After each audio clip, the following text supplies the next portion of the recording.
ગુજરાતભરના તાજા અને સચોટ સમાચાર મેળવવા માટે અમારી રાષ્ટ્રીય સમાચાર ચેનલને સબસ્ક્રાઇબ કરો અને બેલ આઇકન પર ક્લિક કરો।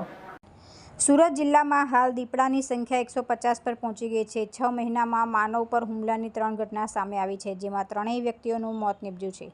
જ્યારે પણ દીપડો માનવભક્ષી બની જાય છે ત્યારે તેને પુનર્વસન કેન્દ્રમાં મોકલવામાં આવતો હોય છે। અત્યાર સુધી સુરત જિલ્લાના આવા દીપડાઓને વડોદરાના પુનર્વસન કેન્દ્રમાં મોકલવામાં આવતા હતા। પ્રથમવાર દક્ષિણ ગુજરાતમાં સુરત જિલ્લાના ઝંખવાવ હિંસક પ્રાણીઓ માટે પુનર્વસન કેન્દ્રની શરૂઆત કરવામાં આવી છે અને આ પુનર્વસન કેન્દ્રમાં હાલમાં જ માંડવીમાં પકડાયેલો દીપડો પ્રથમ કેદી બન્યો છે। હવે પછીની આખી જિંદગી આ દીપડો રિહેબિલિટેશન સેન્ટરમાં વિતાવશે। દીપડાએ દિવાળીના તહેવાર સમયે માંડવીના ઉશ્કેર રામકુંડ ખાતે રહેતા લાલસિંહભાઈ વસાવાના 7 વર્ષીય પુત્ર અજય પર હુમલો કર્યો હતો। सूरत जिला के अंदर एक वंकल रेंज जनकोव एरिया में एक लेपर्ड रेस्क्यू और रिहेबिलिटेशन सेंटर हम मतलब इनका वो स्टार्ट कर दिया है। इसके अंदर टोटल मतलब इनका 10 लेपर्ड रखने के लिए हमारा पास मतलब इनका बेसिक सुविधा है। जनरली ये ऐसा सेंटर बनाने के लिए मतलब इनका 2 पर्पस। ये पहले पर्पस है, कोई लेपर्ड मतलब हैबिचुअली मतलब ह्यूमन के ऊपर अटैक किया, ऐसा लेपर्ड का हम ट्रैप करके हम ये रिहेबिलिटेशन सेंटर में रखने वाले। दूसरी एक मतलब इनका मेन पर्पस है, ये कोई भी लेपर्ड मतलब इनका इंजरी हो गया, इनका एक बेसिक ट्रीटमेंट करने के लिए मतलब इनका ये एक सेंटर वो हम रखने वाले हैं।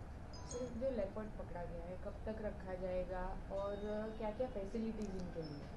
जनरली मतलब इनका वो 10 लेपर्ड रखने का एक बेसिक फैसिलिटी है। इसके साथ एक हमारा पास एक इंटरप्रिटेशन सेंटर भी है। ये कोई लेपर्ड का इकोलॉजी के बारे में और लेपर्ड का मतलब इनका इकोलॉजिकल रोल के बारे में हम एक अवेयरनेस देने के लिए मतलब एक इसके अंदर एक इंटरप्रिटेशन सेंटर है। साथ में मतलब इनका बेसिक फैसिलिटी है, मतलब इनका एक नेचुरली हम हैबिटेट बोलते हैं उधर, इनका बेसिक फूड वाटर और मतलब इनका एक ये सेंटर एक जंगल के अंदर ये एक मतलब इनका वो नेचुरली एक वातावरण ये सेंटर में दे देंगे। ये इसके नाम बोलते हैं मतलब एक रिहेबिलिटेशन सेंटर। દીપડાએ પેટના ભાગે હુમલો કરતા 7 વર્ષીય બાળકનું ઘટના સ્થળે જ મોત નોંધ્યું હતું। દીપડાએ બાળકને ફાડી ખાતા રામકુંડ વિસ્તારમાં રહેતા લોકોમાં ફફડાટ વ્યાપી ગયો હતો। બનાવ અંગે લોકોએ વન વિભાગના અધિકારીઓને જાણ કરતા તેમણે રામકુંડ વિસ્તાર તરફ પાંજરું ગોઠવી દીધું હતું। દરમિયાન બાળક પર હુમલો કરનાર દીપડો શિકારની શોધમાં ફરી રહેણાંક વિસ્તારની આસપાસ આવી પાંજરામાં રાખેલા મારણ પાસે પહોંચતા જ પાંજરામાં કેદ થઈ ગયો હતો। તુલસી શર્મા સાથે રાષ્ટ્રીય સમાચાર સુરત।